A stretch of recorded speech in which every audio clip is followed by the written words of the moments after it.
Assalamualaikum warahmatullahi wabarakatuh. Nama saya Widya Pramusti dari kelas 11 MIA 2. Judulnya Sepasang Kaos Kaki Hitam. Di sini saya membaca bagian part 3. Mulai.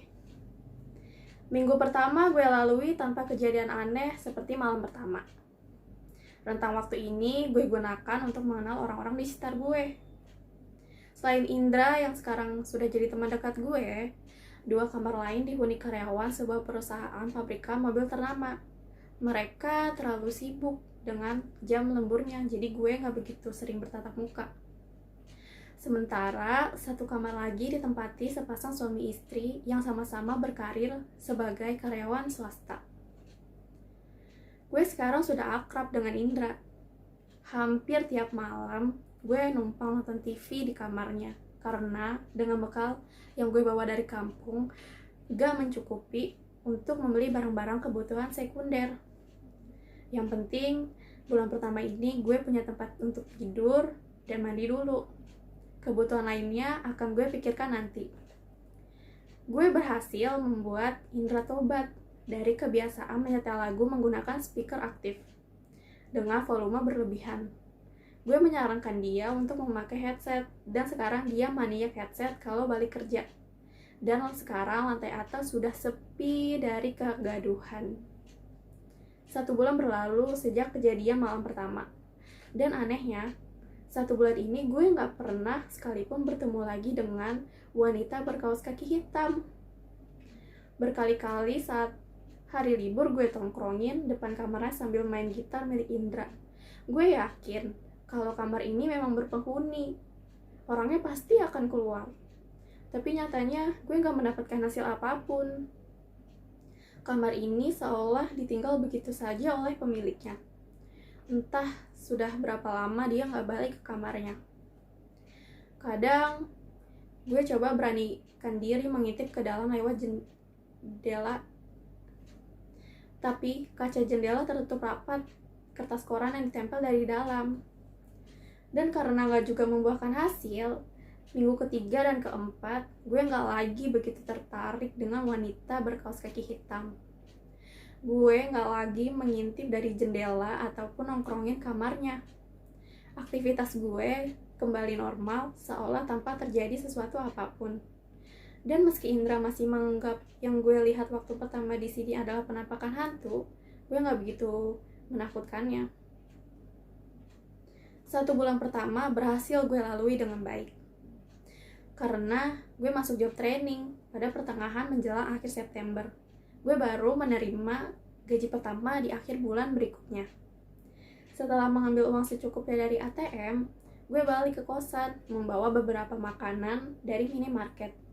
Sekali-sekali gue tarik si Indra makan-makan. Karena selama 1 bulan ini gue memang sering ditraktir olehnya, dan gue juga sempat dipinjam uang ke Indra karena bekal gue habis. Maka gajian ini gue lunasi hutang gue. Hehehe. Kamar Indra masih tertutup pagi itu. Semalam dia masuk shift malam. Gue putuskan menunda dulu acara makannya sampai dia bangun. Lalu gue duduk di kursi di depan kamar gue sambil main gitar gak jelas sesuka hati. Gue sudah gak begitu penasaran lagi dengan penghuni kamar depan gue, karena lelah dengan pengintaian tanpa hasil. Gue mulai berpikir untuk menerima argumen Indra bahwa yang gue lihat waktu itu adalah penampakan hantu. Maka alangkah terkejutnya gue pagi itu ketika dari bawah terdengar suara kaki menapaki anak tangga menuju lantai atas, dan yang muncul kemudian adalah dia, wanita berkaos kaki hitam itu. Mata gue langsung terpaku menatap sosok yang berjalan menuju kamarnya. Dan sama seperti yang gue lihat waktu pertama kali. Dia kali ini juga memakai kaos kaki hitam panjang. Saat itu dia memakai kaos oblong putih dan rok pendek selutut. Rambutnya diikat ke belakang. Gue berhasil melihat wajah wanita itu secara utuh. Bahagianya gue. Dan jantung gue tiba-tiba berdegup kencang ketika wanita itu menoleh tersenyum ke arah gue. Gue balas senyuman dengan cengiran culun. Anak baru ya? Dia bertanya sambil tangannya membuka kunci pintu kamarnya. Nada suaranya terdengar sangat ramah dan bersahabat. Gue mengangguk, dan dia tersenyum lagi, sebelum akhirnya masuk ke kamar, lalu menutup lagi pintunya. Secara refleks, gue bergegas ke kamar Indra, mengetuk dengan keras. "Dul, bangun Dul!" teriak gue sambil tangan gue tetap menggedor pintu. Beberapa lama gak ada jawaban.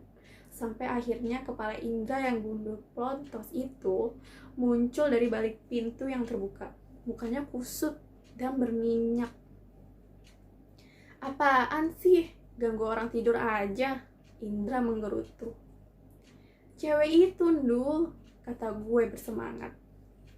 "Cewek mana?" Indra kesal. "Cewek depan kamar gue, dia barusan datang tuh, ada di kamarnya." "Terus apa hubungannya sama gue?"